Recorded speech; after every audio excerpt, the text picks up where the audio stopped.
ایران پر اسرائیلیوں نے حملہ کر کے مسلمان قوتوں کو للکارا ہے۔ اسرائیل سے کہتا ہوں کہ پوری دنیا کے مسلمانوں کو نہ چھیڑو، ہم سب مل کر تمہیں نہیں چھوڑیں گے۔ گورنر سندھ کامران ٹیسوری کی کراچی میں گفتگو۔ کہا بھارت نے ہمیں چھیڑا، اسے دنیا میں کہیں کا نہیں چھوڑا۔ افغان طالبان بھی اپنی کمی گاہیں چھوڑ کر بھاگ رہے ہیں۔ ایران پر یہودیوں نے، اسرائیلیوں نے حملہ کر کے ایک بار پھر مسلمان قوتوں کو للکارا ہے۔ میں کہتا ہوں کہ اسے نہ چھیڑو، اگر چھیڑو گے تو ہم سب مل کر تمہیں چھوڑیں گے نہیں۔ جب بھارت نے ہمیں چھیڑا تو ہم نے اسے بھی نہیں کہیں کا چھوڑا۔ ہم نے وہ مزہ چکھایا ہے افغان میں موجود دہشت گردوں کو کہ وہ بھی اپنی تمام جو کمین گاہیں تھیں انہیں چھوڑ کر بھاگ نکلے۔ اہم ترین اپڈیٹ یہ ہے، پیٹرولیم قیمتوں کی 15 دن کے بجائے اب ہفتہ وار جائزہ لینے کی تجویز سامنے آ رہی ہے۔ حکومت کا پیٹرول اور ڈیزل کی قیمتوں پر ہنگامی اقدامات کا یہ اہم فیصلہ ہے۔ وفاقی وزیر خزانہ محمد اورنگزیب کی زیر صدارت اجلاس ہوا۔ تیل کی بڑھتی عالمی قیمتوں اور سپلائی کی صورتحال کا جائزہ لیا گیا۔ ابنۂ ہرمز کی بندش سے تیل کی ترسیل متاثر ہوئی، اجلاس کو بریف کیا گیا۔ پی ایس او نے پیٹرول اور ڈیزل کے نئے درآمدی ٹینڈرز جاری کر دیے۔ بریفنگ میں کہا گیا ملک میں پیٹرول اور ڈیزل کے وافر ذخائر موجود ہیں۔ حکام یہ کہہ رہے ہیں سعودی عرب سے متبادل روٹ کے ذریعے تیل فراہمی کی درخواست کی جا رہی ہے۔ تیل بردار جہازوں کے انشورنس اخراجات میں بڑا اضافہ ہو گیا ہے۔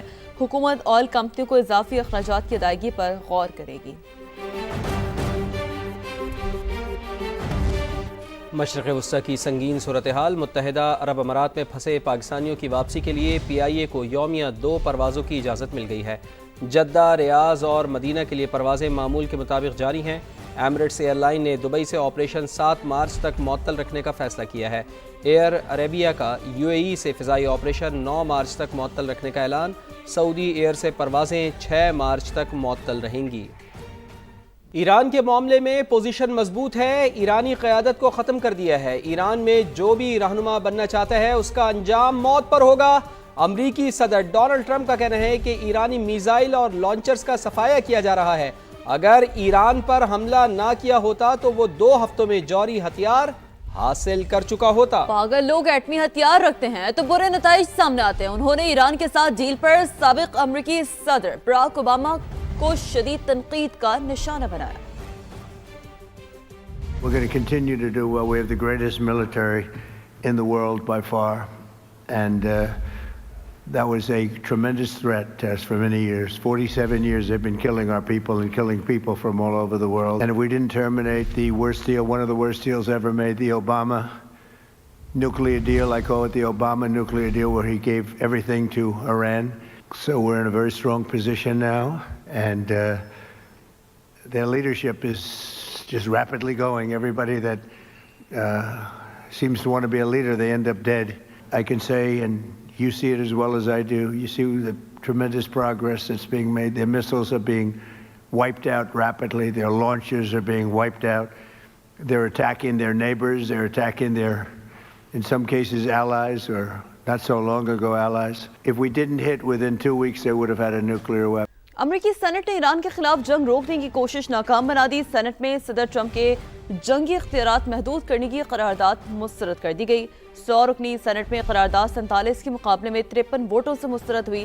ڈیموکریٹس اور ریپبلکنز دونوں پارٹیوں کے سینیٹرز کی جانب سے پیش کی گئی قرارداد میں مطالبہ کیا گیا تھا کہ ایران پر فضائی حملے روکے جائیں اور ان حملوں کے لیے کانگریس سے منظوری لی جائے۔ امریکی سینٹ میں ڈیموکریٹ ارکان صدر ڈونلڈ ٹرمپ کے ایران پر حملے کے فیصلے پر برس پڑے۔ سینیٹر چک شومر کہتے ہیں کہ ڈونلڈ ٹرمپ تاریخ کو اپنے آپ کو دہرانے پر کیوں تلے ہوئے ہیں؟ امریکہ کو ایسی جنگ میں کیوں دھکیلا جا رہا ہے جسے امریکی نہیں چاہتے؟ ہمیں ٹرمپ کی جارحیت کو روکنے کے لیے قدم اٹھانا ہوگا۔ سینیٹر حکیم جیفریز نے کہا کہ صدر ڈونلڈ ٹرمپ ہمارے آئین کو آگ لگا رہے ہیں۔ انہوں نے ہمیں نقصان پہنچایا اور بار بار ناکامی سے دوچار کیا۔ امریکہ اور اسرائیل کی ایران پر حملوں میں تیزی، رات بھر کئی مقامات پر بمباری۔ اسرائیلی فوج نے تہران میں فوجی انفراسٹرکچر اور دیگر مقامات پر حملے کا دعویٰ کیا۔ سیکیورٹی کمانڈ مراکز کو بھی نشانہ بنایا۔ کرمان شاہ، تبریز اور یزد میں رہائشی علاقوں پر بھی بمباری کی گئی۔ 5 روز سے جاری حملوں میں شہادتوں کی تعداد 1000 سے زائد ہو گئی۔ ایرانی پاسداران انقلاب نے اسرائیل اور امریکہ کو خبردار کیا کہ رجیم چینج کی گئی تو اسرائیل کی نیوکلیئر سائٹ کو نشانہ بنائیں گے۔ ایران کے اب تک 20 بحری جہاز تباہ کیے جا چکے ہیں۔ امریکی سینٹ کام نے نئے اعداد و شمار جاری کر دیے ہیں۔ بیان کے مطابق 4 روز میں ایران کے ڈرون لانچرز میں 73% اور بیلسٹک میزائل لانچرز میں 86% تک کمی آئی ہے۔ امریکی سینٹ کام نے طیارے گرانے اور 100 فوجیوں کی ہلاکت کے ایرانی دعوے کو غلط قرار دیا۔ سینٹ کام کے مطابق امریکی فوج ایران پر حملے ہر گھنٹے میں بڑھا رہی ہے۔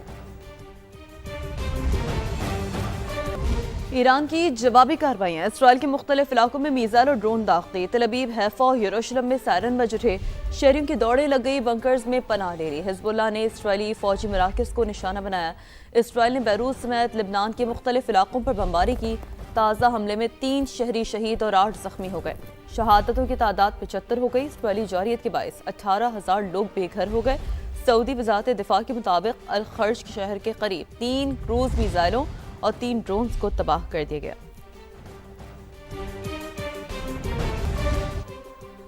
بھارت میں بحری مشقوں سے واپس آنے والے ایرانی جنگی جہاز کو امریکہ نے بحر ہند میں ڈبو دیا۔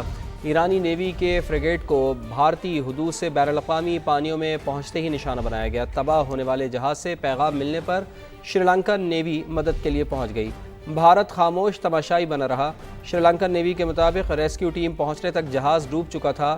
30 زخمی اہلکاروں کو اسپتال منتقل کیا گیا۔ سرچ آپریشن کے دوران 87 لاشیں ملی ہیں جو بحری جہاز کے عملے کی ہو سکتی ہیں۔ شری لنکا کی وزارت دفاع کا کہنا ہے کہ جہاز پر 140 افراد سوار تھے، دیگر کی تلاش جاری ہے۔ امریکی وزیر دفاع پیٹ ہیگسیت نے ایرانی بحری جہاز ڈبونے کا اعتراف کر لیا۔ کہا ایرانی نیوی سمجھ رہی تھی وہ بین الاقوامی پانیوں میں محفوظ ہے۔ دوسری جنگ عظیم کے بعد دشمن کے جہاز کو ٹارپیڈو سے ڈبونے کا یہ پہلا واقعہ ہے۔ ٹرمپ کے قتل کی سازش کرنے والے ایرانی کو ہلاک کر دیا۔ امریکی اور صہیونی فوجی جارحیت نے ہمارے لیے اپنے دفاع کے سوا کوئی راستہ نہیں چھوڑا۔ ایرانی صدر مسعود پزشکیان کا ایکس پر پیغام۔ کہا خطے کی سلامتی اور استحکام فریقین کی مشترکہ کوششوں سے ہی یقینی بنایا جا سکتا ہے۔ ہم ہمسایہ اور برادر ممالک کی قیادت کا احترام کرتے ہیں۔ برادر اور ہمسایہ ممالک کے سربراہان نے جنگ سے بچنے کے لیے سفارتی ذرائع سے بھرپور کوششیں کی ہیں۔ چاہتے ہیں امریکہ اور ایران کا کشیدگی ختم ہو جائے۔ پاکستان اور دوست ممالک امریکہ اور ایران کے درمیان معاہدے کے لیے کوششیں کر رہے ہیں۔ مشیر وزیر اعظم رانا ثناء اللہ کی پروگرام ریڈ لائن میں گفتگو۔ بولے ایران کو سعودی عرب سے گارنٹی لے کر دی ہے کہ ان کی زمین ایران کے خلاف استعمال نہیں ہوگی۔ سب سے پہلی بات تو یہی ہے کہ کسی طرح سے جو ہے وہ ایگریمنٹ ہو جائے جس کے نتیجے میں ایران جو ہے وہ اس تباہی سے بچے، امریکہ جو ہے وہ پیچھے ہٹ جائے۔ وہ ایگریمنٹ جس کے متعلق امریکہ یا پریزیڈنٹ ٹرمپ کہہ رہے ہیں کہ جی وہ کیونکہ نہیں ہوا تو اس لیے ہم حملہ آور ہو رہے ہیں، تو وہ ارینجمنٹ جو ہے وہ ہو جائے۔ اس کے اوپر نہ صرف ہم کر رہے ہیں بلکہ ہمارے کچھ دوست ممالک بھی جو ہے وہ اس بارے میں ترکی بھی ہے اس میں؟ جی بالکل، پرائم منسٹر کی بات ہوئی ہے پریزیڈنٹ طیب اردگان سے، تو وہ بڑی حوصلہ افزا اور بڑی یعنی پر امید ہے۔ اور اس میں کچھ ممالک جو ہیں وہ نیگیٹو اپنا شیطانی کردار بھی ادا کر رہے ہیں۔ خلیجی ممالک کے دوران جو معاملات ہیں یہ بہت زیادہ یعنی جو ہے وہ باعث پریشانی ہے۔ اس کے اوپر سعودی عرب اور ایران کے درمیان ایک ارینجمنٹ ہوا ہے۔ پاکستان نے ایران سے بات کی ہے کہ جی آپ مہربانی کریں اور یہ نہ کریں، خاص طور پہ سعودی عرب کی بات ہوئی تو انہوں نے کہا کہ جی وہ ہمیں اس بات کی گارنٹی دیں کہ ان کی سرزمین ہمارے خلاف استعمال نہیں ہوگی، تو ہم بھی اس بات کا یقین دلانے کو تیار ہیں کہ ہم یہ نہیں کریں گے۔ پھر سعودی عرب نے یہ جو ہے وہ شورٹی دی ہے وایا پاکستان۔